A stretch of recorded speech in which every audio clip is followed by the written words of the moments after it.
રાજકોટ જિલ્લાના ધોરાજીમાંથી સનસનીખેજ હની ટ્રીપ કાંડ સામે આવ્યો છે। ફ્રેન્ડશિપ એપ દ્વારા એક કારખાનેદારને જાળમાં ફસાવી ટોળકીએ ₹1,00,000ની ઉઘરાણી કરી। આરોપીઓએ વેપારીને ઉપલેટા નજીક વાડીએ બોલાવી બળજબરીથી રૂમમાં લઈ જઈ નિર્વસ્ત્ર કરી વિડીયો બનાવી બ્લેકમેલ કર્યો। પછી મારપીટ કરી પહેલા રોકડ અને બાદમાં ગૂગલ પે મારફતે રૂપિયા ટ્રાન્સફર કરાવ્યા। આટલું જ નહીં, વધુ પૈસા માટે ખોટા આક્ષેપો અને જાનથી મારી નાખવાની ધમકીઓ પણ આપી। ધોરાજી પોલીસે ઝડપી કાર્યવાહી કરી 4 આરોપીઓને ઝડપી પાડ્યા છે, જ્યારે અન્યની શોધખોળ ચાલુ છે। ધોરાજીથી રિપોર્ટ ફિરોજ જુનેજા।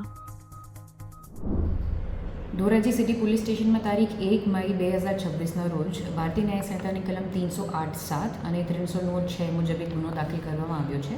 ફરિયાદીના જણાવ્યા મુજબ આશરે 5 થી 6 મહિના પૂર્વે ફ્રેન્ડશિપ એપ્લિકેશન મારફતે એક અજાણ્યા વ્યક્તિ સાથે એમની મિત્રતા થઈ અને ત્યારબાદ તારીખ 22 એપ્રિલ 2026ના રોજ આ વ્યક્તિ દ્વારા ફરિયાદીને ઉપલેટા નજીક મળવામાં બોલાવવામાં આવ્યો હતો।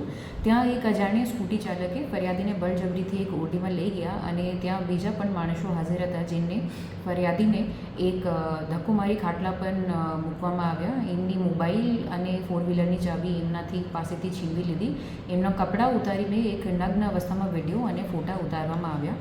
ત્યારબાદ ડીકા પાટોનો તથા ટ્યુબલાઇટથી માર મારી ધમકી પણ આપવામાં આવી અને એવી રીતે એમને બ્લેકમેલ કરીને એમના પાસેથી ગૂગલ પે મારફતે ₹1,00,000 કઢાવવામાં આવ્યા। એમાં આરોપીઓ જે સામેલ હતા તપાસ પાછળ આ મળ્યા છે ચિરાગ પટેલ, નિકુંજ પટેલ, પ્રતીક નટવરલાલ ગજેરા, રઘુ રાઠોડ અને એમના સાથે 2 બીજી મહિલાઓ રાણીબેન અને નીલાબેન।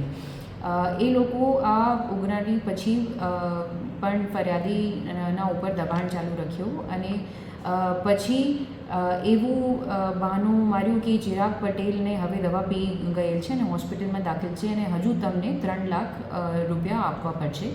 અને પછી ફરિયાદીને એમ્બ્યુલન્સના અને હોસ્પિટલના બિલ મોકલી ધમકી આપી ફરિયાદી પાસેથી વધુ નાણાં પડાવવાનો પ્રયત્ન કરવામાં આવ્યો અને ફરિયાદીએ પોતાની બદનામી થવાના ભયે તેઓ આજ દિન સુધી પોલીસ પાસે આવ્યા નથી હતા, પરંતુ આ સતત અગ્રણી પછી એમના મિત્રથી સપોર્ટ મળ્યા પછી ધોરાજી સિટી પોલીસ સ્ટેશનમાં આવીને પોતાની ફરિયાદ નોંધાવી।